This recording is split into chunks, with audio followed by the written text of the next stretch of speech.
Hey guys, Urban Combat Survivor here. This is going to be a video response to a string of videos that's been running around called Prepperoni and Extra Raw. First, I want to hop into two of the video responses to the initial video, were by Landshark22 and Hibernia's son.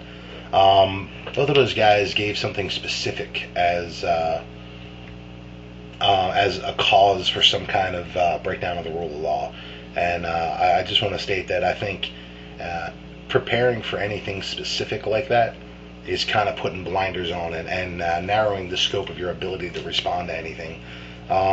If you're doing stuff in general, then you're going to be ready for anything. If you're preparing specifically for an economic collapse or an EMP or anything like that, I think, one, your kind of scope is a little bit too narrowed for active prep, and two, I think you haven't taken the larger picture into consideration where other things are concerned. I did a video, I think it was called "Why Every Prepper is Right and Why They're All Wrong." I'd advise anyone who's getting ready for something specific to go and check that video out, because I think I said what I wanted to say on that. I want to talk about, there's another guy, I'm not familiar with him, but he hopped in there. His name is Panzerpunzit, and I'll put links to all these things down bottom. He basically, his whole stance is that the government's going to come in and save everybody. Who's going to feed people after after something disastrous happens? How about they feed themselves? How about that? How about they get off their asses and take care of their families instead of looking to nanny government mommy to come fix it for them? I don't think anyone should have to show up, and beg from the government if they have the ability. If they're able-bodied enough to take care of shit themselves, they need to do so, and they need to do so before anything happens. It's just common sense thinking. I did another video about you can't convince everybody, and basically my analogy in there is if you got a little kid and you're looking to you're looking to keep them safe, you put up a fucking baby gate, and putting away some food and some water and the ability to defend your home. It's like putting up a baby gate. So if you if you think that people that put a baby gate across the stairway so their 2-year-old doesn't fall down, if you think they should rely on the government in some way, I think you're a little wacky. But I don't think anybody thinks that. Well, if you don't think that the government should come and give you that baby gate, or maybe you're one of them that does, but the government shouldn't show up and hand you a baby gate, and the government, you shouldn't have to sit and wait for the government, or you shouldn't sit and wait for the government to come hand you dinner if you were able-bodied and capable of putting enough food away to take care of yourself and your family. It's just common sense. It's the American way. Self-reliance. You need something, you get off your backside and you go get it for yourself. You don't wait for the nanny state to come hand it to you. So that's that.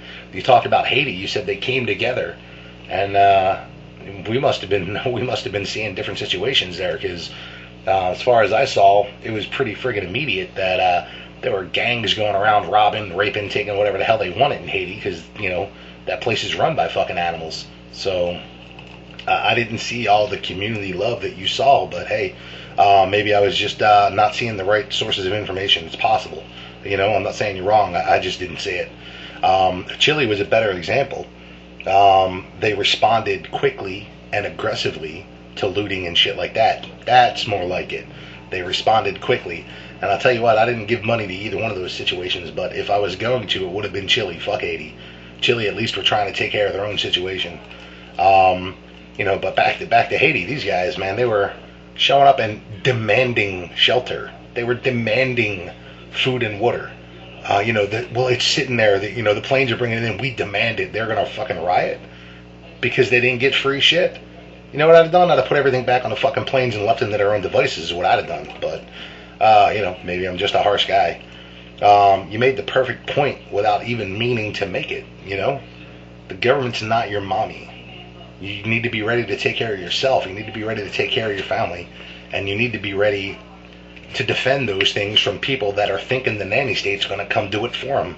Because when the nanny state can't come do it for them, they're going to get that sense of entitlement they should be provided for. So they're going to come for yours, and you're going to have to defend your shit.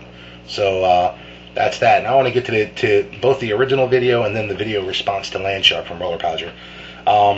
First, I wanted to say, maybe I'm going to regret responding so quickly to this series of videos without sitting and thinking about it, but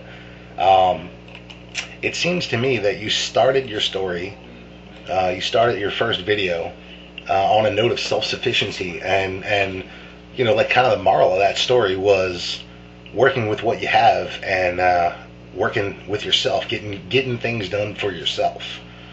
Then you turned around and said pretty quickly that you can't be ready. It's like you went from self-sufficiency and standing on your own 2 feet, and you turned fatalistic quick as hell. If anything happens, just take a shot and get a piece of ass next to you is pretty much what you were saying, and let it roll in. And then you kind of go back to self-sufficiency right behind that, but you hit it from an angle of, rather than being prepared, you hit it more from an angle of, let's get out there and stop it. So in other words, we can be effective if we follow the pathway that you've laid out, which is, a form of activism, and get out there and talk to your neighbors and give out flyers and whatever that is. But we can't be effective in taking care of ourselves. I'm just going to have to disagree with that. I think that activism is basically a failure. Activism is, getting out there and protesting and giving out signs and stuff like that. I think that's basically people making themselves feel better. They're not accomplishing anything. When have you ever show me one protest? Show me a single protest or demonstration of activism that's ever changed anything, and maybe I'll think of it as more effective. But until anybody can show me that, I don't think so. I'm kind of going down your points as you made them, but what it really seems like to me in that first video is that it's almost like you're afraid.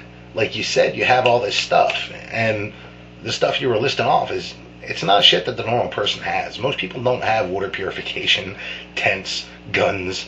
That's not the normal population. So it seems to me like you're kind of prepping.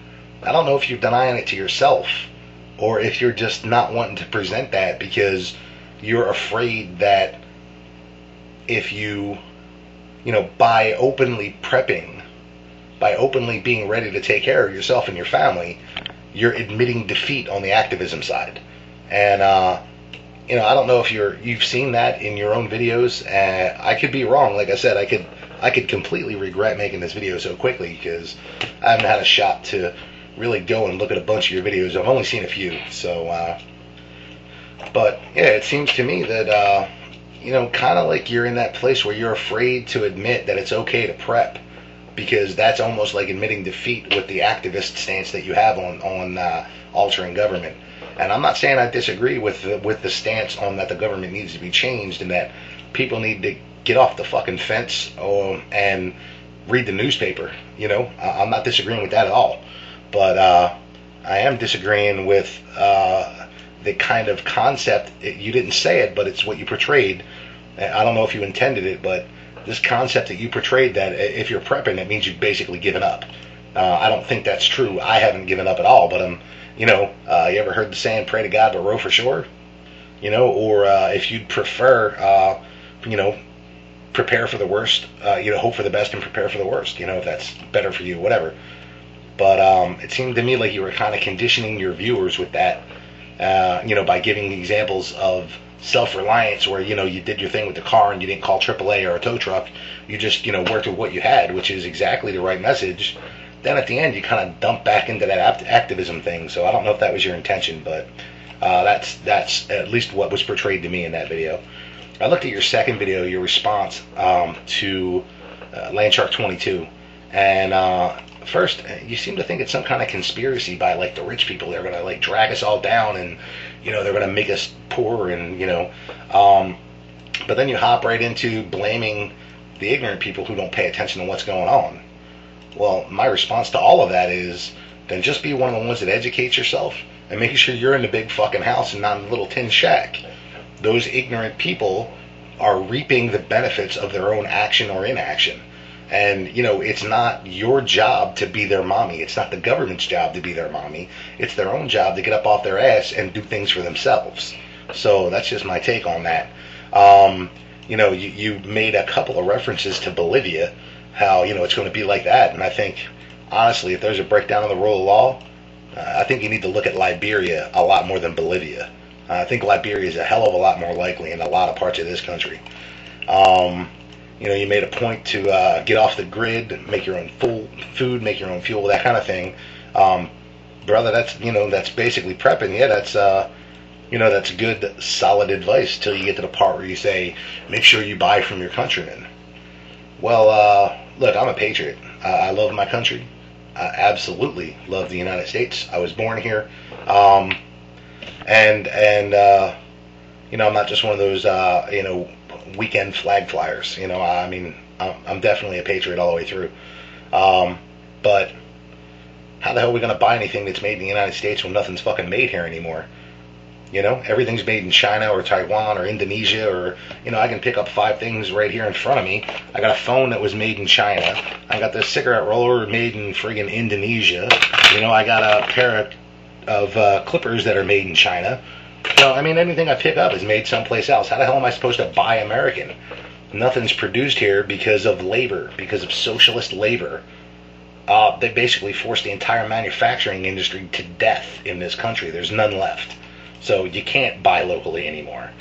Then you kind of hop into these scare tactics like, in 50 years, everybody's going to starve to death, and we're not going to have any lights, there's not enough food, there's not enough power, we're all going to die. And then you bitch about, like, those in power aren't doing anything about it. Your fucking hands broke? I'm not trying to come at you like that. I'm just saying that's how I talk. And what I'm saying is, are your fucking hands broke? Why does the government need to fix this? Industry will fix it.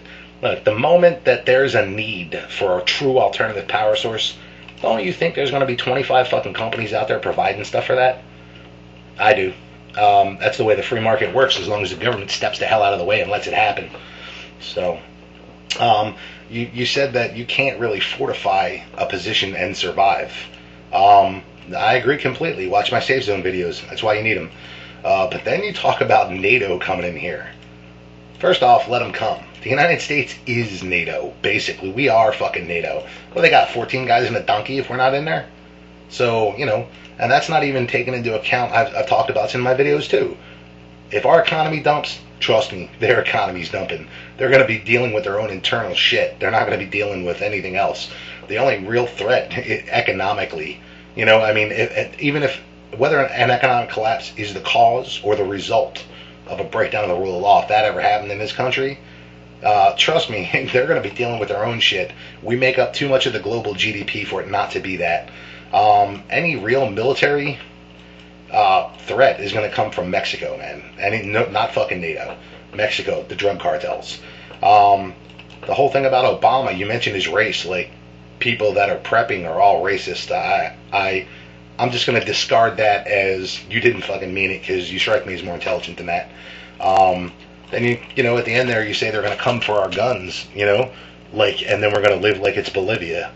Well, Bolivia never had guns, and it never had freedom. Watch my other video on freedom, dude. Freedom's a fucking virus. We're born with that in us. They're not going to take our guns. They're not going to be able to take our guns. Not in this country. People are free, and people will fight for that fucking freedom. We've done it in the past. We fought for our freedom, and we'll do it again. And as a side note, did I tell you back home where you come from? I'm guessing the British accent. It's kind of hybridized now. Did I tell you sound like an American now? Just a question on that, because I know a guy from New Zealand. To me, he sounded still like a New Zealander, but the people at home said he sounded like an American now, and it just has nothing to do with the video. I just figured I'd throw the question in there. So, I think I covered everything I wanted to cover. I think I saw all the videos, and if not, well, I can't fix it now. Urban Combat Survivor, signing off.